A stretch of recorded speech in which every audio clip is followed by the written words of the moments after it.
Local file inclusion is a web vulnerability that allows an attacker to trick a web application into including files from the server's local file system that were never intended to be exposed. Think about it like this. Imagine a web application that loads different pages based on a URL parameter, something like http example.com $page equals home, or http example.com $page equals about. The developer built this so users can navigate between pages, but if the application takes that parameter and passes it directly to a file include function without any validation, an attacker can manipulate it to load any file on the system, including sensitive files like etc passwd, configuration files containing credentials, or even log files that can be weaponized for remote code execution. LFI is classified as part of the OWASP Top 10 under injection vulnerabilities, and is incredibly common in PHP applications, though it can appear in any language that has file include functionality. Here, I have a simple web application that's vulnerable to LFI. In the application, we can see the example that I mentioned in practice.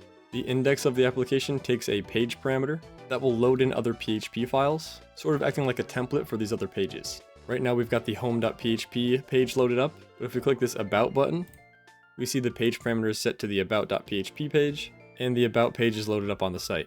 And the same thing can be done for the contact page as well. Once again, we see the page parameter set to contact.php, and the contact us page is loaded onto the site. So this is the developer's intended use case.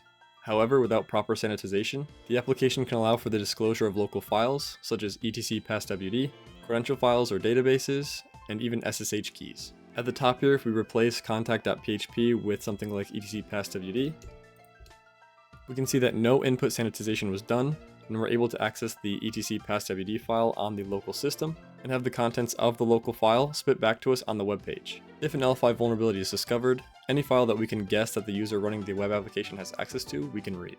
So how does LFI happen? LFI happens when developers trust user input and pass it directly to the file handling functions without sanitization. Let me show you exactly what vulnerable code looks like in the example application we just looked at. So here is the entire index page of the vulnerable application we were taking a look at earlier, and this section right here is the entirety of the vulnerable code. The code is looking for input for the page parameter for any GET requests to the web application, and if the page parameter has input, we just take the contents of whatever the input is and run it through this include function, which basically just finds the file in the file system and displays it on the page. Even though this is simply just a few lines of code, it potentially leaves the entire local file system of the server exposed. The developer intended users to only pass values like home, about, or contact, but since there's no sanitization in place, there's nothing stopping an attacker from passing the etc passwd file, or any other file for that matter, instead. So on our web application, when we set the page parameter to etc passwd, what's essentially happening is that this etc passwd file is being placed right here in this include function, and then on the local system, the slashes are going to send us back 3 directories, and then it's going to give us the contents of etc passwd, just like what we saw in our example. The root cause for a local file inclusion vulnerability is always the same: unsanitized user input being passed to a function that interacts with the file system. For PHP applications, this includes the include, require, include once, and require once functions. Now the example application that I have here is the most basic version of an LFI vulnerability that you can have, something I quickly created with Claude as a means to teach you how they work, but in reality, LFI vulnerabilities can be a bit more challenging to discover due to controls being put in place by the developer. These controls could be prepended directories that we need to hop out of, or blacklisted characters or strings, such as .. that requires us to be a bit more creative in order to exploit the LFI vulnerability. Now that we know what LFI is and how it happens, let's go over some ways we can spot and test for LFI vulnerabilities in our web applications. Whenever we see a web app that references another page as a parameter, a light bulb should go off in our brains, telling us that this should be something that we should test for file inclusion. Be on the lookout for these parameters as you navigate an application and click through the different pages. The most common form will be as a GET parameter, like in the example I've shown earlier, but LFI can also exist in post requests or cookies as well. The web application may already append the .php extension on the backend like this, so just because you don't see the file extension doesn't mean the application isn't vulnerable to LFI. Look for parameters that sound like they load in other pages or templates, such as page, file, template, lang, or view. Once we've spotted an application potentially vulnerable to LFI, we should first look to see if we can read any local files that we know to be world readable or readable by our user on the system. On Linux servers, this could be the infamous etc passwd file, like I showcased earlier, or any web application file that we know or could guess the file path of. On Windows, this could be the C Windows win.ini file, or once again, any web application file that we know or could guess the file path of. If we sense that the application is blacklisting characters like .. like this code line right here, We should try different combinations of dot dot slashes or URL encode the dot dot slash to potentially bypass the blacklist. In this example here, the application is simply looking for dot dot slash as input one time and is replacing it with an empty string. Since this check is not being done iteratively, we could bypass this control by using 4 dots followed by 2 slashes, or 3 dots, a slash, another dot, and a slash. And this works because the check will remove the dot dot slash from the input, leaving behind another dot dot slash after the check is done, allowing us to perform path traversal. To show you what I mean, let's go ahead and attempt to do the dot dot slash 3 times and then etc passwd, like what was working before we added the basic blacklist. And we see this time it fails and we get no output.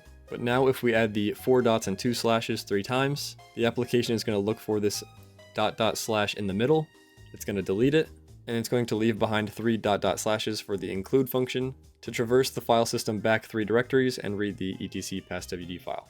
So let's go ahead and add those 4 dots and 2 slashes back, and now we see the etc passwd file. And the same goes for 3 dots and a slash followed by a dot and a slash.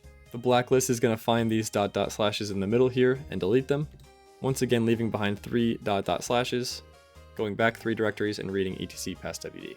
So if we add those back and hit enter, we once again get the etc passwd file.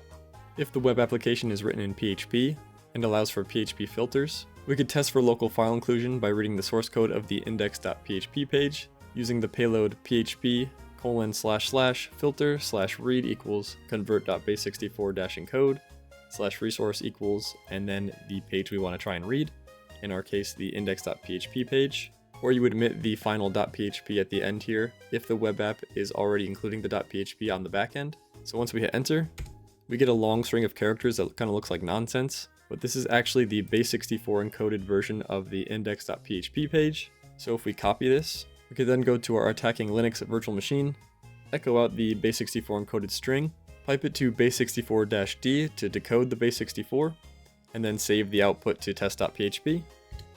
And as you can see from the output, we get the exact index.php source code that we were looking at earlier in the examples.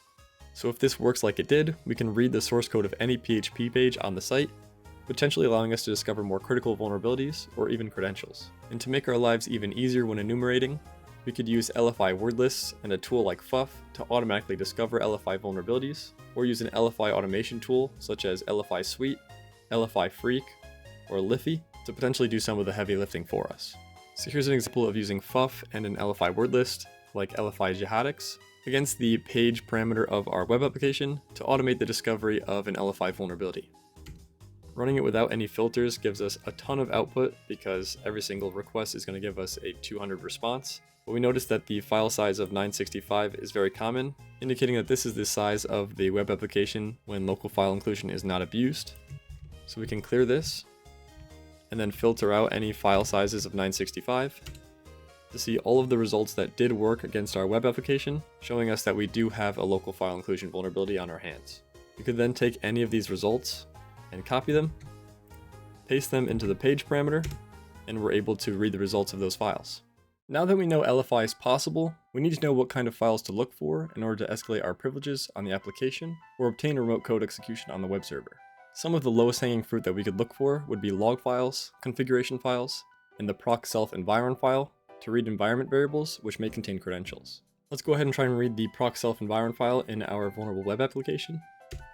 And as you can see, we get back the proc self environ file, and if the user running the web app had any credentials saved as an environment variable, we'd be able to read them here. We can take a look at users on the system that have shell access by reading the etc passwd file, and examining the output looks a little cleaner in burp. We see that there's a user Kali that has a home directory of home Kali, and for any discovered user that we find with shell access, we could try to read their bash history file, or check for any SSH keys in their .ssh directory to see if we can get their credentials. So to check if we can read the Kali user's bash history, we would do all of the dot slashes, go to home Kali, and then .bash_history. But unfortunately, it just looks like the Kali user only ran the ls and exit command that's stored in their bash history file. But like I mentioned, we could also check their .ssh directory and look for a file like id_rsa, which would be an SSH private key that we could use to log in as the Kali user. So as you can see, we got a hit. We now have a private key for the Kali user that we could use to SSH onto the server. Another thing you could do is try to read application-specific configuration files to discover credentials. For instance, if we knew that a WordPress application was running on the web server, we could attempt to read wp-config at the root of the web application to get WordPress or database credentials. Lastly, like I mentioned earlier, if PHP filters are enabled, we could read the source code of any PHP files that exist, potentially leading to the discovery of more vulnerabilities or credentials. For example, say we fuzzed our web application and discovered that a config.php file exists. Attempting to access the config.php file gives us a blank page, and attempting to access it through the page parameter also gives us nothing. And this is because this is a configuration file, and all of the contents of the page are not meant to be displayed on a web application. The file likely just holds PHP source code that is supposed to be run on the back end. But using a PHP filter, we could read that source code to potentially leak some credentials. So to do that, we would set the page parameter to php://filter /read equals convert.base64-encode /resource equals config.php. And once again, we get this long base64 encoded string. We can echo out that base64 encoded string, pipe it to base64-d to decode it, and then cat it out. And we see we get back a fake sensitive file with a db username and password that would potentially log into the database corpo docs. There are many other attack types and payloads you could carry out with an LFI vulnerability, such as log poisoning or pairing with a file upload to gain a route code execution, but these topics are a bit too advanced for this beginner level explanation of LFI. If you want to learn more about file inclusion attacks, I highly recommend checking out the file inclusion module on HackTheBox Academy. Now that we know how to find and exploit an LFI vulnerability, let's talk about how developers can prevent it, because understanding the fix makes you a better pen tester and a better security professional overall. The most effective thing you can do to reduce file inclusion vulnerabilities is to avoid passing any user-controlled inputs into any file inclusion functions or APIs. Your web pages should be able to dynamically load assets on the back end with no user interaction whatsoever.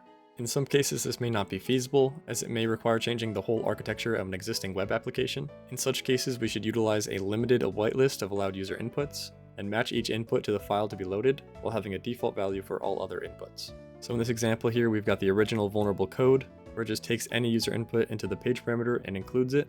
And down here, we've got our secure version of this code, where we now have a whitelist of home, about, and contact. We still take any user input and set it to the page parameter, but now we're checking it against that whitelist, and if it exists, then we include it. Otherwise, we return home.php. And if you absolutely must use dynamic file inclusion, we have to make sure that we're sanitizing aggressively. We could use the base name function to strip any directory components entirely, which prevents path traversal. If only a file name is given, then it will return just that file name, but if an entire path is given, it will treat whatever's after the final slash as the file name. We could also recursively remove any path traversal characters instead of just doing it one time by using a while loop, and that while loop is going to continuously iterate over the user input, looking for ... slashes until it doesn't find any more, and it will replace that ... slash with an empty string. Another option is to use the realPath function to resolve the full path and verify it stays within its intended directory. So in this example here, we're setting the basedir variable to realPath var www.html pages, and if the user input resolves to a page that is within that base directory, then it will be included. Otherwise, we're going to get a 403 response. Lastly, we could disable dangerous PHP settings in our php.ini file. Two settings to disable remote file inclusion would be the allow URL include setting and the allow URL fopen setting. And we can set the open basedir setting to the file location of our web application, such as var www.html, to restrict PHP file operations to that specific directory. So even if LFI exists within our application, the attacker can't read any files outside of that directory. Lastly, a web application firewall can detect and block common LFI patterns like ... php:// and etc passwd in request parameters as a defense in-depth measure. But this should never be your only protection. That wraps up this video on local file inclusion. If you found this video useful, please leave a like and subscribe for more content like this, and make sure to join the Discord if you haven't already. Thanks for watching, and I'll see you in the next one. See ya.